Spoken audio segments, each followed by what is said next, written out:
Brothers and sisters, today magbabahagi tayo ng ating shareful bread of God. In the name of the Father, and to the Son, and to the Holy Spirit. Amen.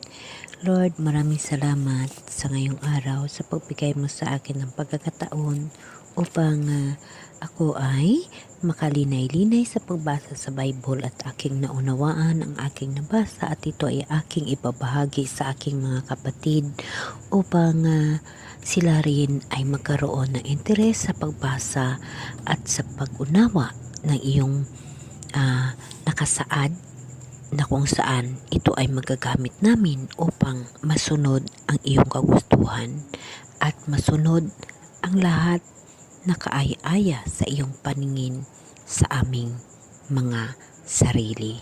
Panginoon, maraming salamat sa pagbigay mo sa akin ng pagkakataong ito. Amen. Okay, brothers and sisters, today, ibabahagi ko muli sa inyo dahil ito ay napakagandang habilin or napakaganda na mangyayari sa atin pagdating ng araw after ng judgment. Alam niyo ba mga kapatid na tayo dito sa mundo ay tao lamang? So, hindi ba natin naiisip o hindi tayo nagtataka ano ba lagi ang pinupunta natin sa church, diba? Upang manampalataya at magtiwala sa mahal na Diyos.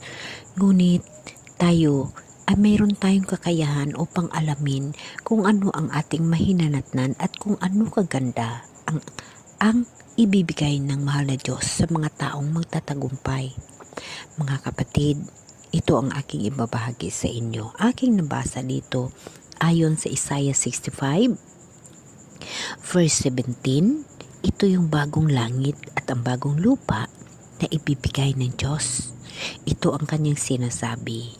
Ang sabi ni Yahweh, ako ay lilika isang bagong lupa at isang bagong langit. Mga pangyayaring pawang lumipas na ay di na babalik. Yes, mga kapatid, ito ho yung sinasabi natin lagi pag tayo magsimba na, Lord, tulungan mo kami upang makasama mo sa bagong lupa at bagong langit, sa bagong buhay na ibibigay mo sa amin. Kapatid, sa ating panampalataya at sa aking kubos na pag-uunawa after judgment sa mga taong patay at sa tayong buhay at sa ating lahat after judgment, magkaroon tayo ng bagong lupa at bagong langit kung saan yun ang inihanda ng Diyos sa atin. Yun ang ibibigay ng Diyos sa atin upang magkaroon tayo ng buhay na walang hanggan.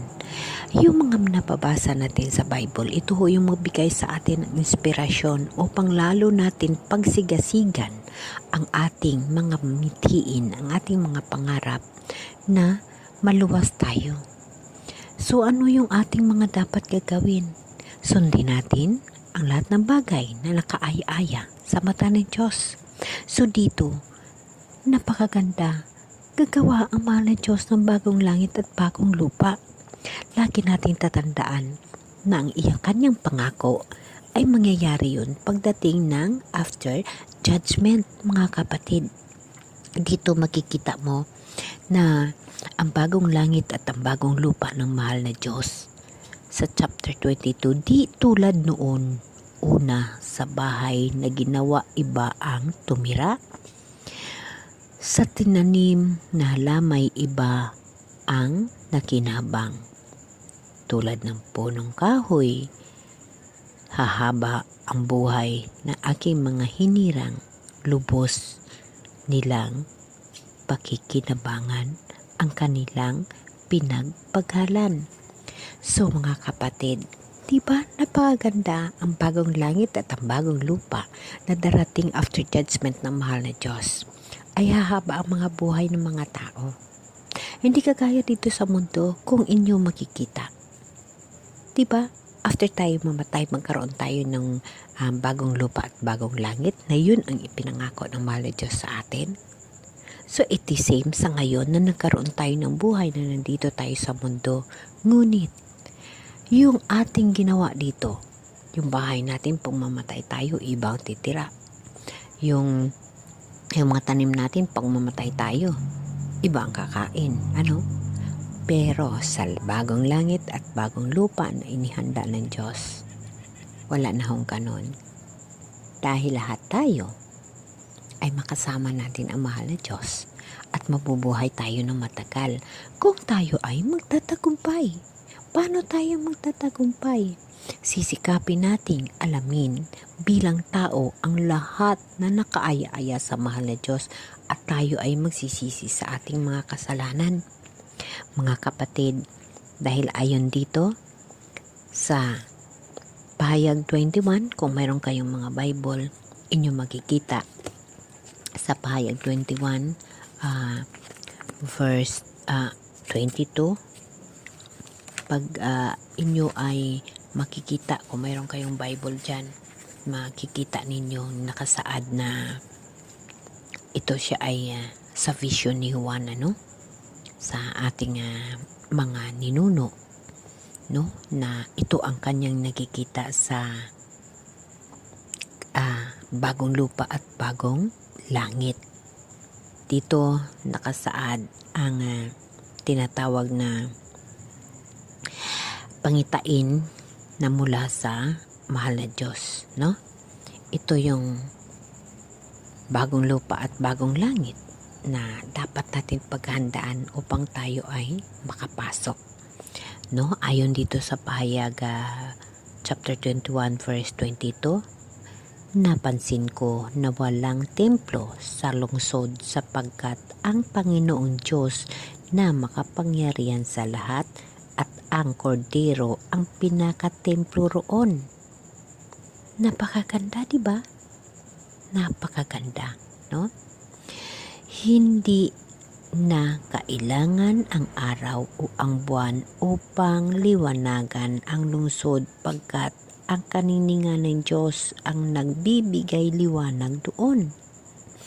At ang Kordero ang siyang ilawan.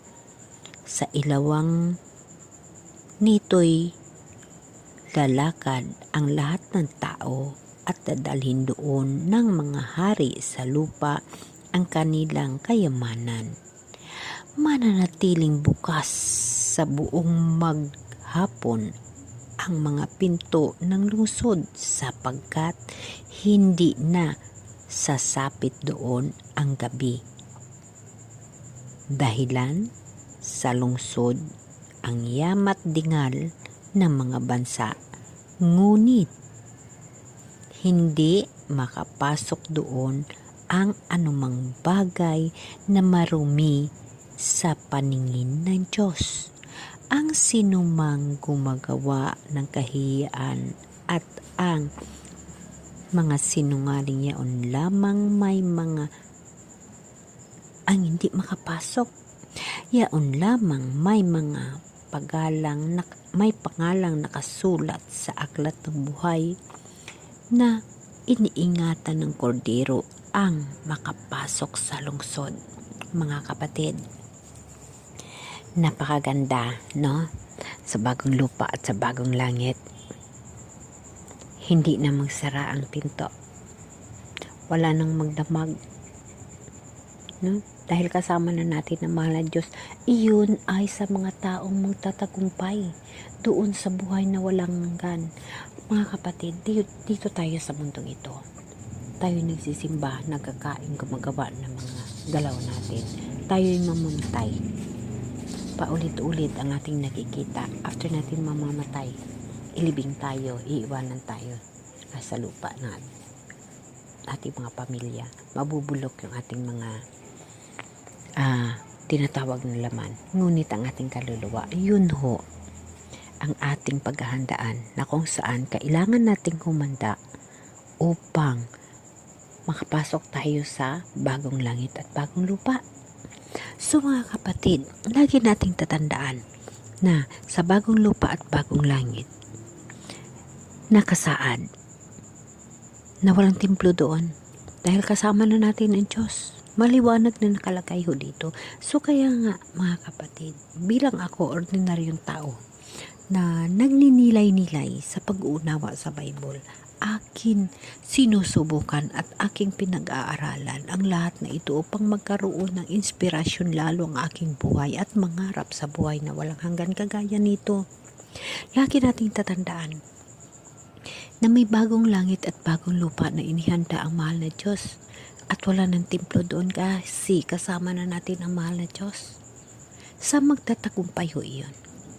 So, mga kapatid, nakasaad dito. Wala nang kadiliman, puro na lang liwanag. Ang lahat ng mga tao dadalhin doon ang kanilang mga kayamanan or ang kanyang mga tinatawag na mga nagawaan sa lupa. So ito yung dapat natin unawain. Ano ba itong mga bagay na ito? Bakit nagkaroon na sinasabi sa ilawang ito'y lalakad ang lahat ng tao at dadalhin doon ng mga hari sa lupa ang kanilang kayamanan. Mananatiling bukas sa buong maghapon ang mga pinto ng lungsod sapagkat hindi nasasapit doon ang gabi. No? Diba? Sa bagong langit at bagong lupa, hindi nasasapit ang gabi. Kasama na natin ang mahal na Diyos. So mga kapatid, marami pa ho tayong mababasa at malinay-linay upang lalo natin maunawaan ang mga ganitong bagay sa Bible at upang magamit natin sa buhay natin at magkaroon tayo ng inspirasyon na mayroon tayong buhay na walang hanggan at may bagong langit at bagong lupa na ibibigay ang Diyos para sa mga taong magtatagumpay at makapasok sa kaharian ng Diyos sa bagong langit at bagong lupa. Kailangan ng natin na ang ating pangalan ay nakasulat sa aklat ng buhay. Ano yung aklat ng buhay? Mga kapatid, yun ang dapat nating alamin. Ano ba ang aklat na buhay na iniingatan ng kordero ang makapasok sa lungsod? So mga kapatid, alamin natin kung anong aklat ng buhay kasi yun ang susi natin upang makapasok tayo sa kaharian ng Diyos. Yun ang aklat ng buhay na susi upang makapasok tayo sa bagong langit at bagong lupa. Again mga kapatid, inuulit ko, ang buhay natin dito ay agi lamang. Pangarapin natin na makapasok tayo sa bagong langit at bagong lupa na ihanda ng Diyos. Dapat natin alamin kung ano ang aklat na buhay na doon nakasulat ang pangalan.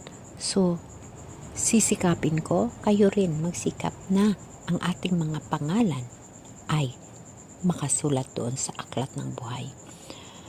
So, regarding sa aklat ng buhay, I hope na sa susunod natin na pag kita-kita at sa susunod natin na pag-ipon-ipon sa pangalan ni Ginoong Jesucristo ay mabigyan ng kasagutan na sa kahit sino man dito sa atin ang makapagpaliwanag kung ano ang aklat na buhay. Amen? Amen. Mga kapatid, alam niyo ba na ang aking ginagawa ay ito ay ibinabahagi ko dito sa aking video sa YouTube, ngunit ito ay ginagamit ko tuwing mag-fellowship kami sa Temple of Community sa pag-sharing. Kaya dito ako nagpa-practice upang maging lalo akong mahasa sa pagsasalita at hindi ako mahiya. Hiningi ko lagi ng gabay sa Holy Spirit na bigyan ako ng lakas upang sa pagsalita ng mga ganitong bagay. So, itong YouTube, itong pag-voice out ko ay isang bahagi ng aking pag-aaral upang aking maunawaan ng lubos at aking maibahagi ng maayos ang aking natutuhan dito sa Bible. So, ginagamit ko ito para sa fellowship namin sa Sunday sa Temple of Community. So dito ko binabahagi. Pero malaking mga bagay ito na makatulong din sa inyo. Kaya totoo yun kapatid. Kailangan inyo maunawaan ko anong aklat ng buhay. Amen?